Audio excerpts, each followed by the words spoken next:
So I want to welcome everybody to today's 22nd Century Management with Ken podcast and the video version as well. If you haven't already subscribed, please do me a favor and do on whatever form you're watching this and benefiting from it or listening to it. I'm really fortunate to have on our show today Brad Dude. And for over 40 years and in more than 30 territories and countries around the world, Brad has provided leadership, organization development, training, and coaching services to the U.S. government agencies and private sector clients, including NASA, the Global Fund to Fight AIDS, Tuberculosis, and Malaria, the Naval Surface Warfare Center, Westinghouse, and many others. Brad brings a leadership and management background to his consulting, having served as a senior staff member for the U.S. Peace Corps in Micronesia and Samoa, and in similar positions in other organizations in the Washington, D.C. area, as well as in New Orleans, where he now makes his home.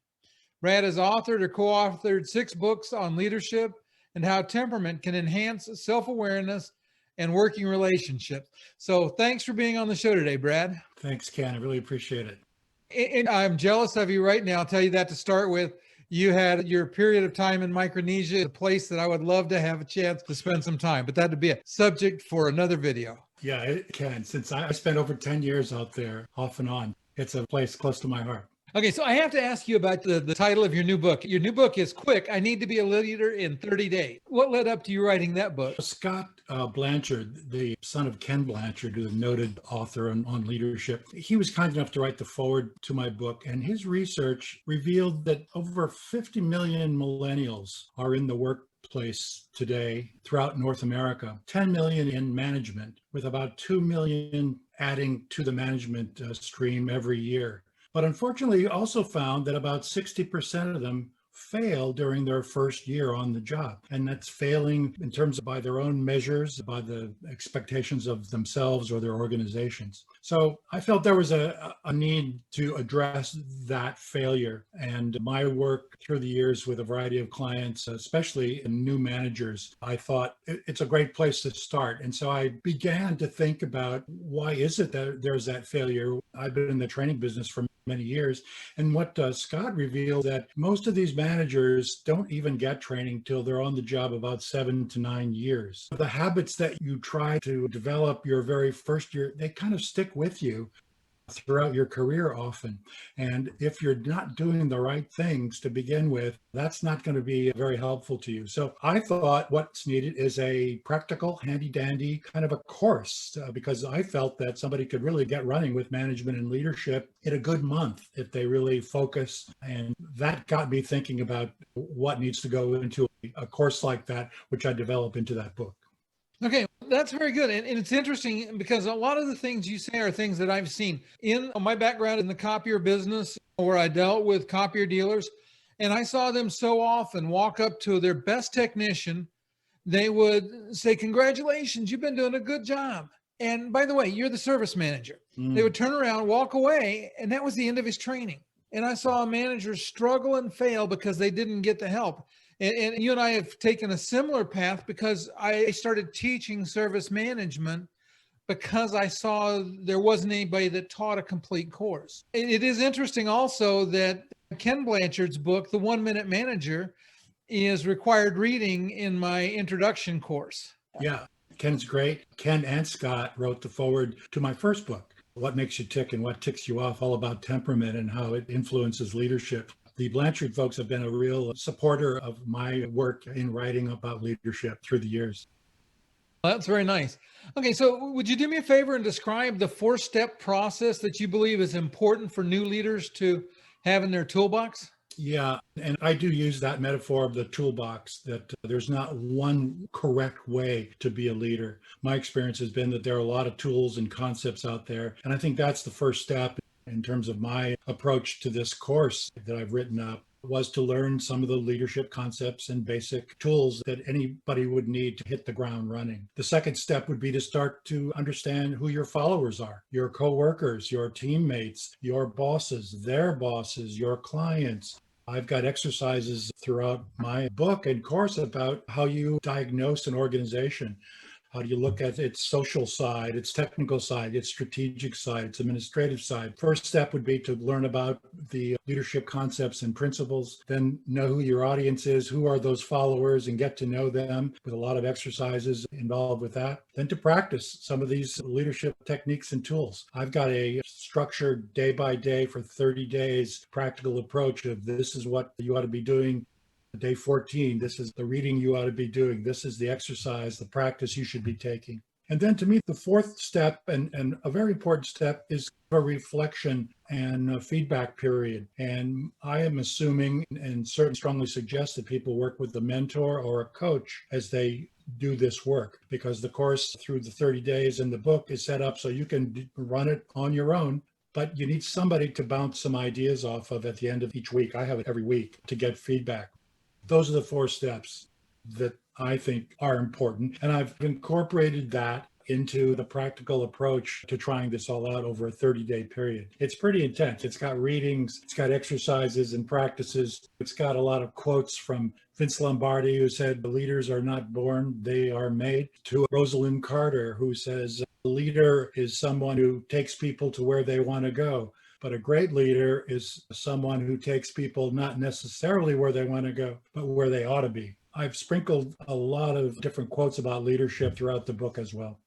Yeah, it's really interesting. I'm a fan of leadership quotes, and lately on LinkedIn, I've been posting a lot. There's a place where you can find quote. It's called Quote Fancy, where you can find the quotes, and I share a lot of those because I am so appalled by the lack of leadership. And it's in so many ways. It's kind of interesting because in the first part of my course that I teach, I spend 7 hours talking about all of the different aspects of being a supervisor, because there are so many pieces. And that's what a lot of people don't understand about management, especially if you're managing people. You can manage money and it's pretty cut and dry. You can manage time. It's pretty cut and dry. But when you start to try to manage people, you need a lot of different skills, and they're not skills that they're easily taught necessarily in a book. Not saying that your book doesn't provide a lot of insight. I apologize for that because that wasn't what I was going. Some of it is just, as you mentioned, getting out and practicing and working on yourself to make the changes internally that build the qualities you need. Yeah, I think self-awareness is really important. In some of the workshops that I've done, you say something to the effect that painters have brushes and engineers have slide rules. What do leaders have? Self-awareness. And that often gets lost for people who are trying to get the title. They think leaders equals being a boss, supervisor, department head, division head, team leader.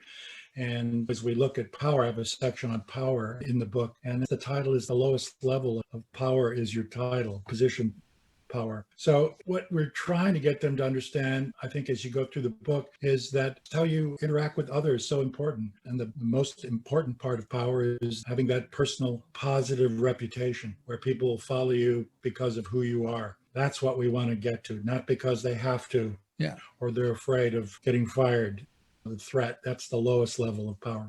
Yeah. In fact, I love the term, and you hear it used quite a bit, but I firmly believe that the very best leaders are examples of servant leadership. They view their position as trying to help others. A lot of quotes to that effect. Let me go back. I know you taught a leadership course at NASA's Goddard Space Flight Center for 9 years. So what did you take away from that experience? It was a great experience. There was a team of us who taught the entry level for managers. Mid-level was my course, and there was a more senior level leadership course. And then we all mixed and matched it as we needed to over that time period. NASA has been voted the best government agency to work with for many years. Yet it's amazing how similar the problems are for leadership there. They really emphasize training, and they do a great job of supporting it and funding it, which is critical. There's an expectation there that people will go through training willingly, getting all involved. But there's still issues. As you mentioned earlier, they have the same problem of promoting the technically qualified. I think your course and your book is an amazing idea. We'll have some conversations about that after we're done with our podcast, because I think that is just an amazing process. One of the things that you've written about is temperament and how it influences performance. Would you tell us a bit more about your model, the basic elements of temperament? Temperament is that inborn part of our personality that deals with how we react to the world around us, how we view the world, how we see the behavior of our followers as leaders and react to it. Sometimes sometimes positively, sometimes negatively. And it's the negativity sometimes that gets us in trouble. My late partner on our first book on temperament, Jim Harden, he and I, as part of our leadership training courses for NASA and others, would ask our trainees if they had experienced any kind of models on temperament. This goes back, this is Hippocrates we're talking about. So it's not that I invented this at all. And there are over 500 models, from MBTI to True Colors to Enneagrams. There are a lot of models on temperament that you can look at. But as we started to ask our classroom of folks about their experience, not a lot of them could remember what it was, what their scores were, felt that if they took the test one year, they'd do it the next year, it changed. So they weren't getting a lot out of it. So we felt, again, there was a niche. And our basic elements, we decided to use earth, air, fire, and water as a way of remembering temperament, that we all have 4 types of temperament in us biologically at birth, and we develop or not develop them through our lives.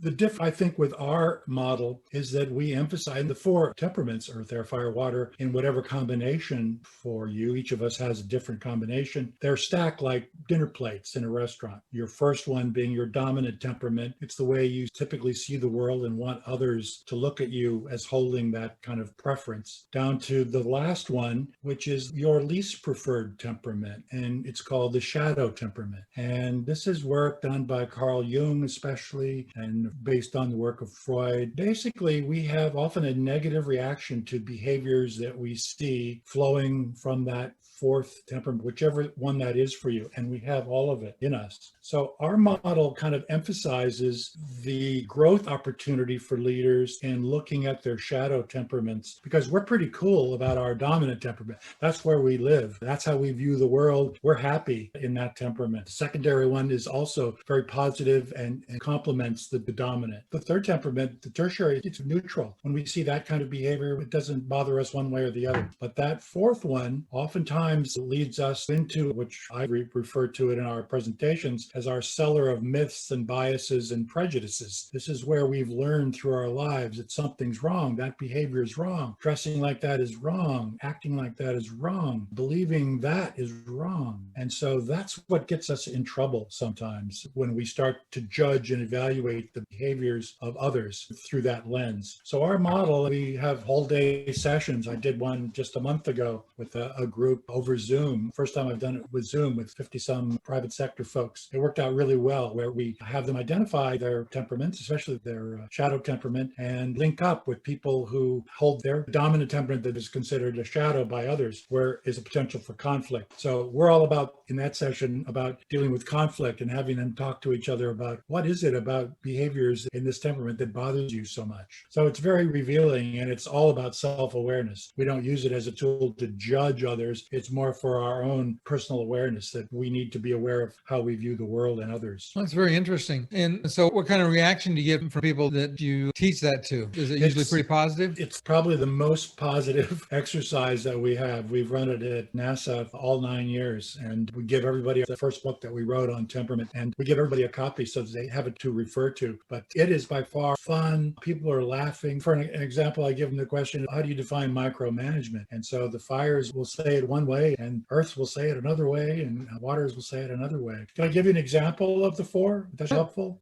Since I'm down in New Orleans, and the fishing is a big deal here, and you're on a ship right now, it looks so. Let's do it this way. So I'm inviting you to go fishing, and I'm inviting someone who is earth temperament. That earth temperament, they're planners. They want to know, okay, what time, where exactly, who's going to pick up who, where are we going to go, how long are we going to stay? So they look at the world and they want to plan it. They're very traditional folks and want to know what's going on. No surprises. If I invite an air person, a dominant temperament, to go on that fishing trip, the air will want to know, what kind of fishing tackle are we going to use? Why are we picking that one? What kind of fish are we trying to catch? What kind of water is it? There are folks into knowledge and comprehension and professionalism, and competence is their big issue. If I'm asking a fire to come down, these are wild folks who enjoy life, and they say, sure, when are we leaving? Right now, I'll be there in 5 minutes. And then you'll get to talking as you're by the boat, and you might end up not even going fishing, but going for a beer, because where the conversation led you, and that's not a problem. And the fourth one is the water. These are the people persons, and they want to know on that trip, they're constantly talking about you and your family and how you're doing. It's been a while since we talked, and they want to know what they can do to help you out if you have any issues. So those are the four, and those four are all within us. And if we apply them on the job, we have those earth bosses oftentimes who run our organizations very traditional and want to know what you're doing and why are you doing it, where the heirs are looking at that strategic approach. They don't want to deal with the people so much, those heirs. They want to know where we're going to be 5 years from now and how we get there and what do we need to do. Fires are in your organization. They're the troubleshooters. Hey, give me that problem. I'm going to try this way. I'm going to try that way. I'm not going to follow any old procedure. And the people persons, the waters, they want to know, what can I do to help you? Let's go to training. Let's get smarter. How can I help you? Let's look at those benefits in our organization. Are they meeting the needs of the people? That's very interesting. I had never heard it, never necessarily thought of it that way, but I can see a lot of those in me in various areas. And again, the stack sometimes gets shuffled internally, I think, because something can be one way and then it changes a little bit. Something causes the stack to reshuffle is what I was trying to say. Well, we would say that the stack gets developed, that you develop each of your stacks more, really reacting very well to all four, to recognize that in our employees, in our followers, we're going to have folks from all four temperaments. So we need to take that into consideration to get the best out of them. Exactly. That reminds me of Ken Blanchard's situational leadership. I did a lot of leadership training in the last few years out in Micronesia, again, where I was out many years ago, based in Hawaii. He had a great way of saying it. He said, is the ill in the will or is the ill in the skill? Meaning, is it an attitudinal issue with this employee or is it a skill issue? Because we need to approach it differently if it's an attitudinal issue versus a skill issue. So I'm going to play off of that analogy just a little bit, because in particular, when we're talking about technical ability, I think it's a three-legged stool. I think you have attitude, you have aptitude, and you have knowledge. I can help with knowledge and I can work on the attitude. Sometimes aptitude is insurmountable. Yes. You use the analogy. You'll get people that you could point them face first into an open paper bag and you tell them to escape, and they would just walk into the wall on the other end and keep bouncing off of it. And you're like, and sometimes we inherit folks like that on our teams. That's one of the NASA issues. A new team leader is promoted and they inherit a team that possibly has worked together for a long time, but could be very dysfunctional. And what do you do? So that's right.